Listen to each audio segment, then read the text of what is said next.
नमस्कार मंडळी, मी आता तुम्हाला भोकराचं झाड दाखवतो। आता हे बघा, सरळ वाढ झालेली आहे या झाडाची आणि याचं खोड जे आहे ते सरळच आहे आणि या झाडाची उंची 25 ते 30 फुटापर्यंत आहे आणि आता उन्हाळा असला तरी याची पाने हिरवीगार आहेत आणि याची उन्हाळ्यानंतर पानं गळतात। याला पानझडीचं झाड सुद्धा म्हटलं जातं।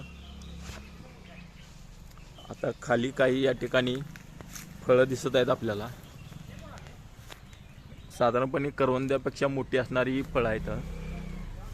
हे बघा, हिरवीगार फळं या ठिकाणी दिसत आहेत।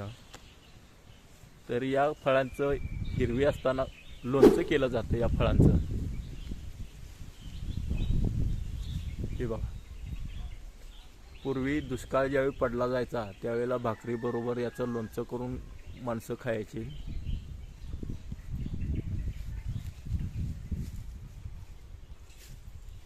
आता काही थोडी पिकत आलेली पण या ठिकाणी भोकर सुद्धा या ठिकाणी दिसत आहे आणि या झाडाचा बुंदा जो आहे मध्यम आकाराचा आहे आणि याची साल जी आहे ती जाडी भरडी अशा स्वरूपातच आहे।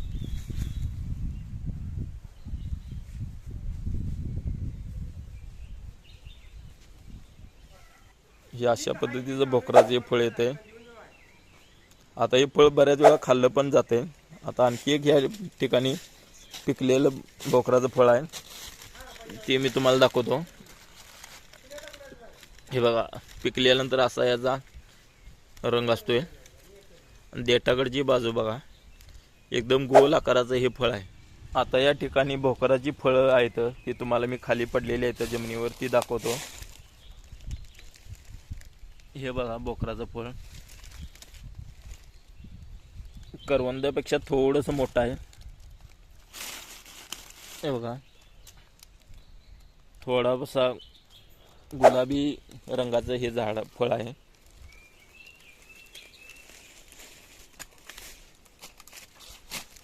आता या ठिकाणी सुद्धा भरपूर फळ पडलेले आहेत।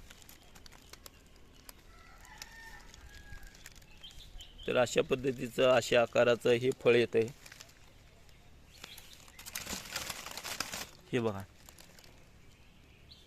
आता हे फळ खाल्लं जातं। आता याच्या चवीवरून याचे दोन प्रकार पडतात, एक म्हणजे गोड आणि दुसरं म्हणजे तुरट। तुरट चवीचं हे फळ, याचा आकार बघा, साधारणपणे गोलाकार अशा पद्धतीचा याचा आकार येतोय। आता हे भोकर फळ कशा पद्धतीचं असं मी आता तुम्हाला थोड्या वेळापूर्वी दाखवले। आता हे फळ मी तुम्हाला खाऊन दाखवणार आहे।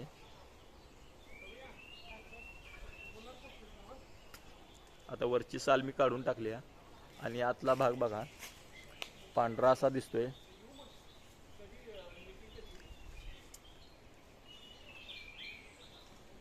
आता याचा जास्त भाग काय बाहेर येणार चिकट असल्यामुळं अजून जास्त पिकलेला नाही, मध्यम प्रमाणात हे पिकलेलं आहे। चव याची थोडीशी गोड आणि थोडीशी तुरट अशी दोन प्रकारचे याची प्रकार आहेत। ते थोडंसं गोड आहे आणि बुळबुळीत पण आहे। आता याचा चिकट जो पदार्थ आहे त्याचा काही वेळेला डिंक म्हणून सुद्धा वापर केला जायचा, खास करून जे कागद वगैरे चिकटवले जायचं आहे त्यासाठी याचा वापर ग्लूस्टिक म्हणून असा वापर केला जायचा।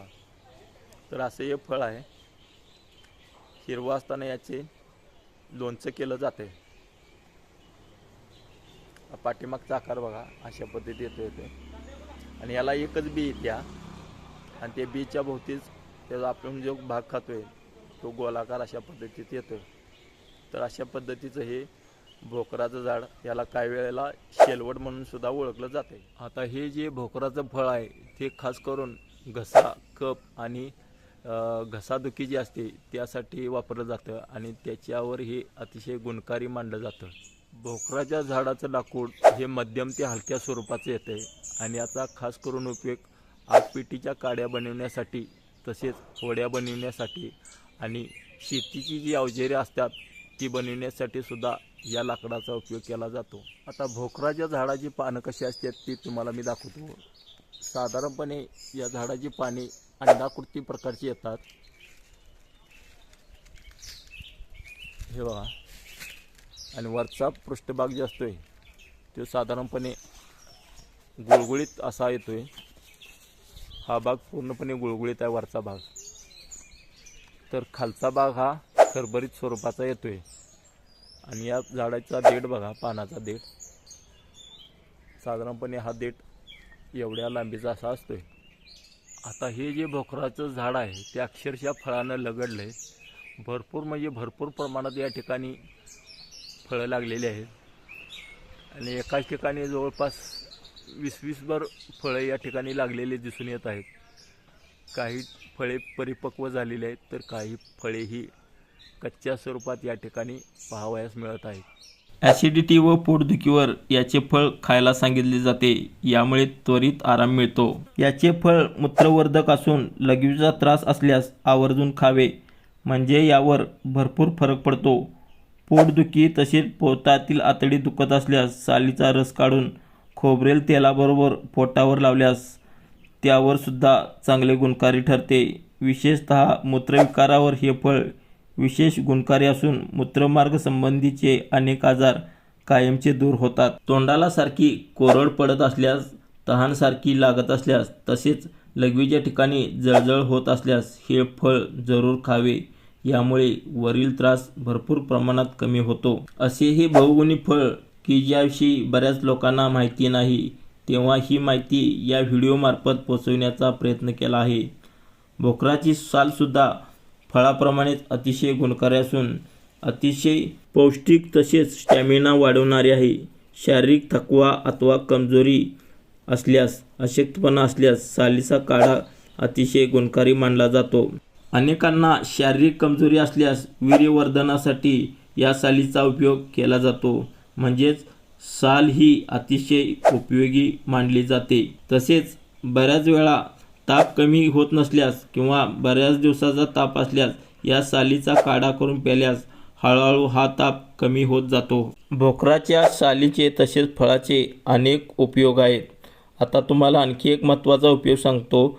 तोंडाला फोड आल्यास किंवा तोंडाजवळ जळजळ जाणवत असल्यास साल किंवा फळ खाऊन तोंडात धरून बराच वेळ चघळल्यास, त्याचा रस न पिता बऱ्याच वेळा तोंडात धरल्यास तोंडातील फोड नाहीसे होत जातात व तोंडाची जळजळ कमी होत जाते.